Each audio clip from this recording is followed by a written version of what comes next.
Hello viewers. पिछले हमने last time एक वीडियो देखी थी, मूवमेंट इंट्रोडक्शन पार्ट, उसी को आगे बढ़ाते हैं आज। इसमें एक जो डॉक्यूमेंट है इसको मैं आपको शेयर करूँगा डिस्क्रिप्शन लिंक में। Okay, let's start. Definition of movement. Last time हमारी बात हुई थी कि मूवमेंट किस लिए क्या है। बेसिकली एक प्रभाव है किसी वस्तु को, रोटेशनल मोशन जब वो परफॉर्म कर रही होती है किसी बल के कारण, किसी बल के लगने के कारण जब कोई वस्तु रोटेशनल मोशन परफॉर्म करती है तो ये बल का जो प्रभाव है यही प्रभाव कहलाता है मूवमेंट। अब यह प्रभाव दो कारणों से आता है। एक तो पहला कि वस्तु पर लगने वाला कोई बल हो, और दूसरा कि जब वस्तु पर वो जो बल लग रहा है वो बल इस प्रकार लग रहा है कि जिस बिंदु के प्रत्यय वह वस्तु रोटेशनल मोशन यानी घूर्णन गति परफॉर्म कर रही है उस बिंदु से बल की क्रिया रेखा कुछ दूरी पर है। जैसे यहाँ पर एग्जांपल आपकी स्क्रीन पर दिखाई दे रहा होगा, एक रिवॉल्विंग डोर। रिवॉल्विंग डोर माने एक घूमने वाला दरवाजा। इस घूमने वाले दरवाजे पर आप ध्यान से देखेंगे तो कर्सर पे आप देख पाएंगे कि पी बल लगा है, दरवाजे के कॉर्नर पे पी बल लगा है, और ये दरवाजा एक एक्सिस के अबाउट, एक अक्ष के प्रति घूम सकता है। क्योंकि ये रिवॉल्विंग डोर है तो ये अपनी अक्ष के प्रति गोल गोल घूम सकता है। इस बल पी के लगने के कारण ये दरवाजा, रिवॉल्विंग डोर घूमेगा। अब इसमें यही चीज समझाई गई है। इस फिगर में दो दरवाजे दिखाई दे रहे हैं। एक दरवाजे पर तो बल लग रहा है बिल्कुल बाहर की ओर, दरवाजे के एज पर, दरवाजे के किनारे पर, और दूसरे एग्जाम्पल में बल लग रहा है दरवाजे की अक्ष के पास। यानी कि जिस अक्ष के प्रत्यय ये दरवाजा घूमेगा उससे बल भी कितना दूरी पर लगा है इस पर भी यह प्रभाव निर्भर करता है। यानी मूवमेंट, प्रभाव, बल का प्रभाव, ये निर्भर करता है एक तो बल पी पर कि बल पी कितना लग रहा है, और दूसरा जो जिस अक्ष के प्रत्यय दरवाजा घूमेगा उस अक्ष से बल पी की दूरी कितनी है इस पर भी यह निर्भर करेगा। तो ये दो चीज़ों को लेकर के हम आगे बढ़ेंगे मूवमेंट में। तो यहाँ परिभाषा आपको सामने नजर आ रही है, ये डॉक्यूमेंट मैं आपको शेयर करूंगा तो आप इसकी परिभाषा को भी एग्जाम के दृष्टिकोण से आराम से पढ़ पाएंगे। फिर भी बल के परिमाण तथा घूर्णन अक्ष से बल की क्रिया रेखा की लंबवत दूरी के गुणनफल को आघूर्ण कहते हैं। तो इसमें दो बिंदु हैं, पहला कि बल का परिमाण और दूसरा घूर्णन अक्ष से बल की क्रिया रेखा की दूरी। यानी बल का परिमाण यानी P, और घूर्णन अक्ष से बल की क्रिया रेखा की दूरी डिस्टेंस OA। ठीक है, तो यानी P इंटू एल, ये होता है हमारा मोमेंट। ओके, आगे बढ़ते हैं।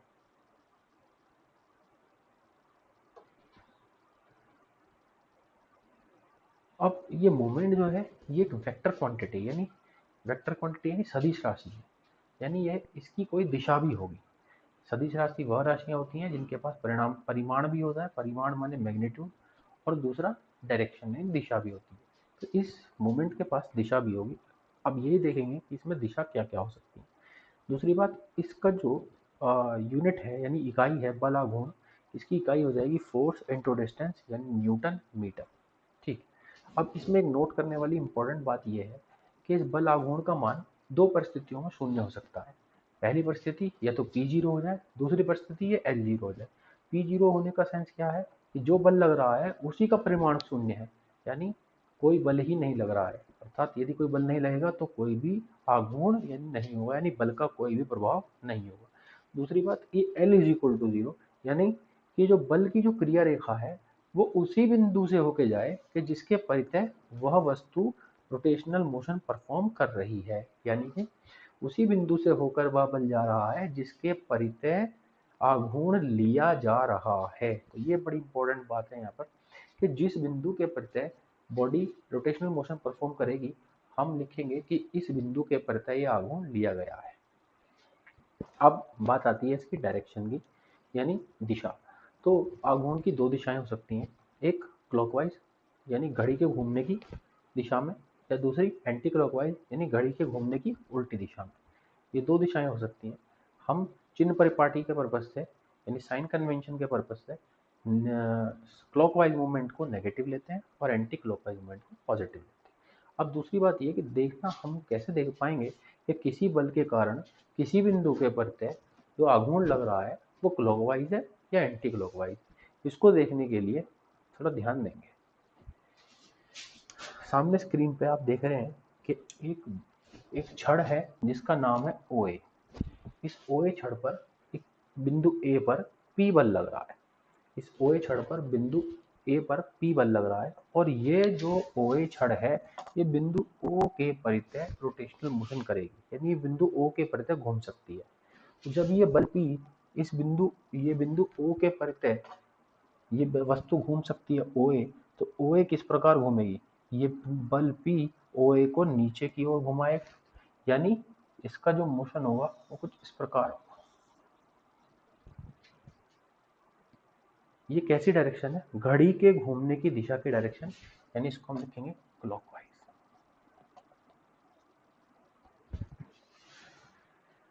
क्लॉकवाइज डायरेक्शन में जब ये वस्तु घूमेगी तो अभी तो हमने आसानी से पता कर लिया कि ये क्लॉकवाइज डायरेक्शन है। एक और इसका तरीका है, जो इसका जनरलाइज मेथड है, वो कैसे हम पता करेंगे कि जब हम किसी वस्तु के किसी बल P का आघूर्ण बिंदु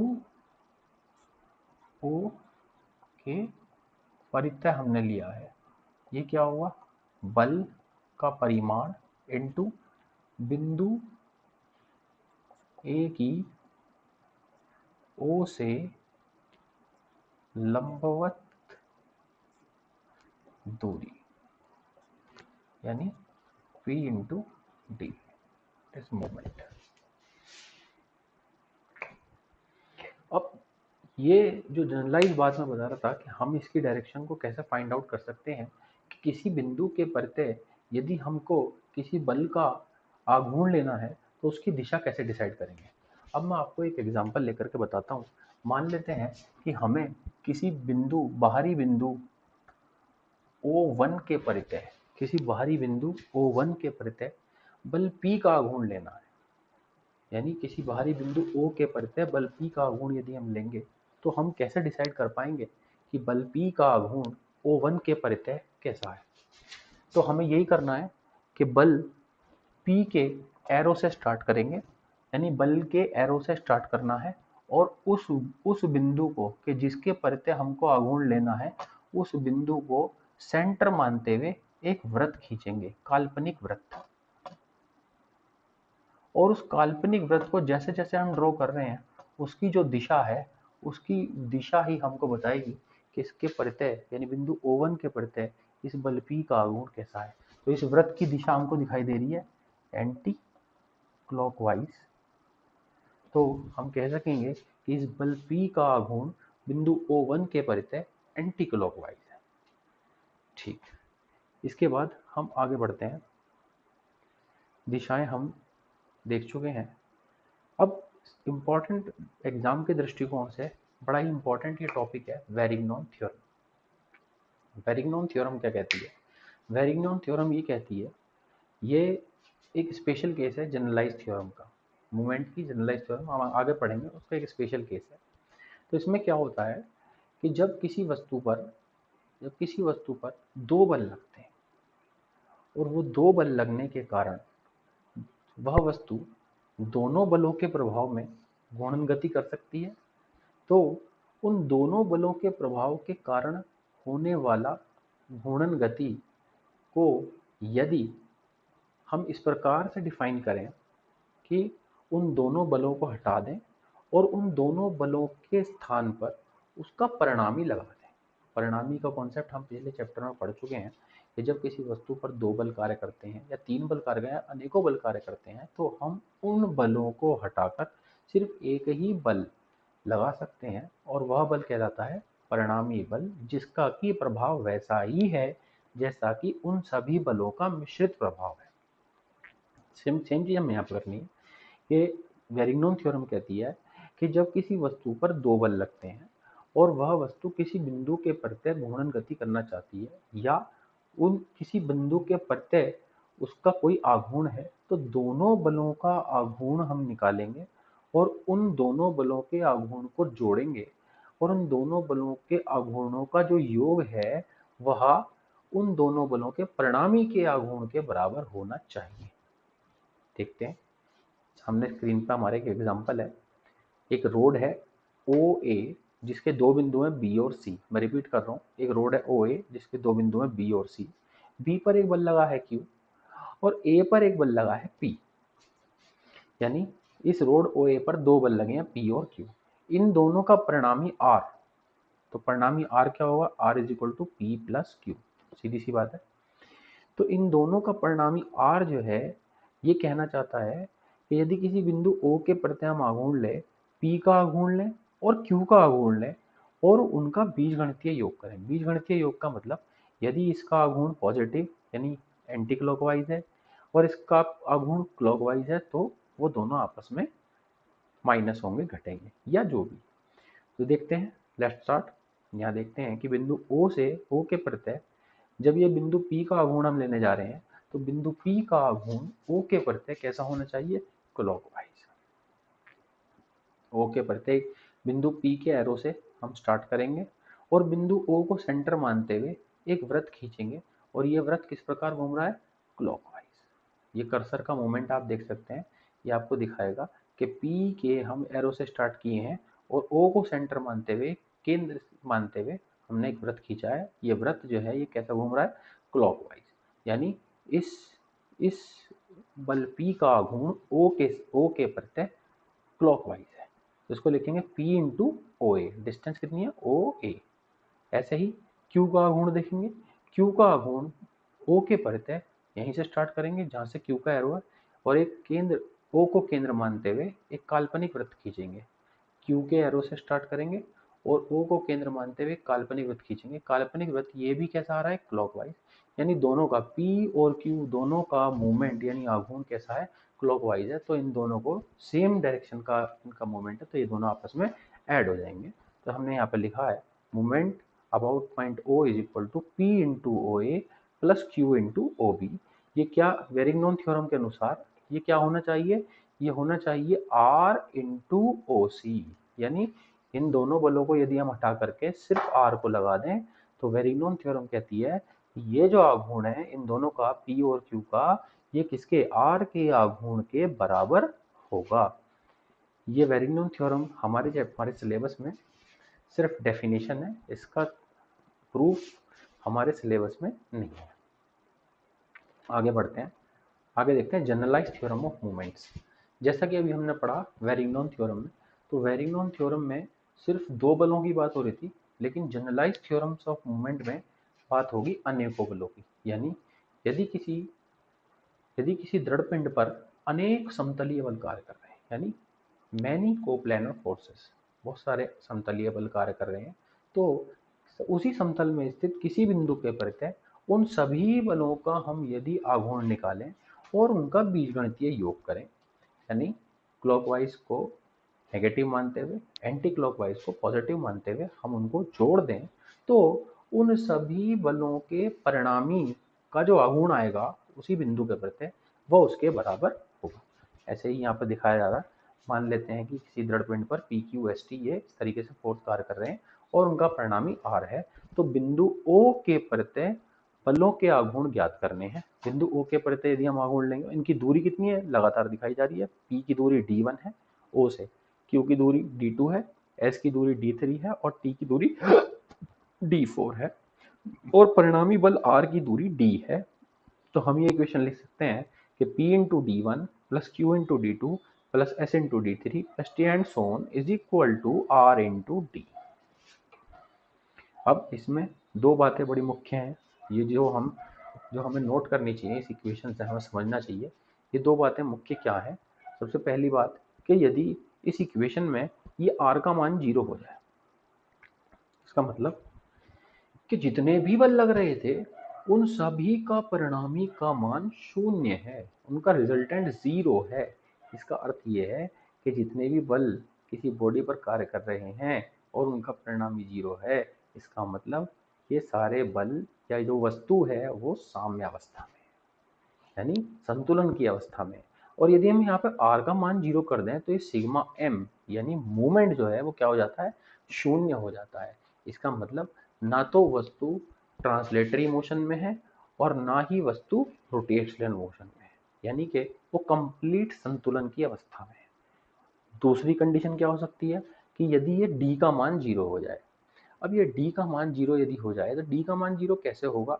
डी क्या है? बेसिकली डी जो है, डी है, यहाँ देखो, यहाँ लिखा हुआ है कि परिणामी बल आर की ओ से लंबवत दूरी डी है, यानी परिणामी बल आर की ओ से दूरी है। अगर ये डी की वैल्यू 0 हो गई तो ये परिणामी बल ओ पर ही लगेगा। इसका मतलब कि यदि ये दूरी 0 है तो तो परिणामी की क्रिया रेखा क्रिया बिंदु से ही होकर जाती है। यानी ऐसी अवस्था में जब परिणामी तो है लेकिन वह उसी बिंदु से जा रहा है जिसके परितः रोटेशनल मोशन परफॉर्म होना है, तो ऐसी स्थिति में रोटेशनल मोशन नहीं होगा, सिर्फ और सिर्फ ट्रांसलेशन मोशन हो सकता है, क्योंकि परिणामी की मौजूदगी तो है लेकिन वह परिणामी उसी बिंदु पर लगा है जिसके परितः उस वस्तु को घूमना है, यानी वह वस्तु घूम नहीं पाएगी। जैसे एग्जाम्पल के तौर पे कि यदि एक रिवॉल्विंग डोर का एग्जाम्पल अभी स्टार्टिंग में हमने लिया था, यदि उस रिवॉल्विंग डोर में आप उसी एक्सिस पर यानी कब्जे पर यदि बल लगाएंगे तो वह डोर यानी दरवाजा कभी नहीं घूमेगा।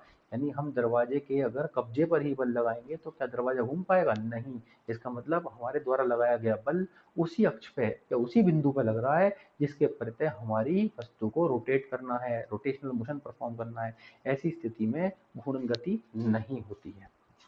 इसी दूसरे पॉइंट को यूज करते हुए, ये जो दूसरा पॉइंट है इसी को यूज करते हुए प्रिंसिपल ऑफ मूवमेंट, आघूर्णों के सिद्धांत की तरफ हम आगे बढ़ेंगे। आघूर्णों का सिद्धांत क्या कहता है? आघूर्णों का सिद्धांत बेसिकली इक्विलिब्रियम यानी संतुलन की अवस्था पर आधारित है। आघूर्णों का सिद्धांत कहता है कि यदि किसी वस्तु को संतुलन में रखना है, घूमने के संदर्भ में संतुलन में रखना है, यानी रोटेशनल इक्विलिब्रियम में रखना है, तो क्या करना पड़ेगा?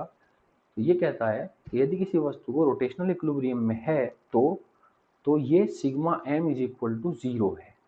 ये ऊपर वाली व्यापकीकृत प्रमेय जो हमारी है जनरलाइज थ्योरम में, ये सिग्मा एम की वैल्यू 0 है।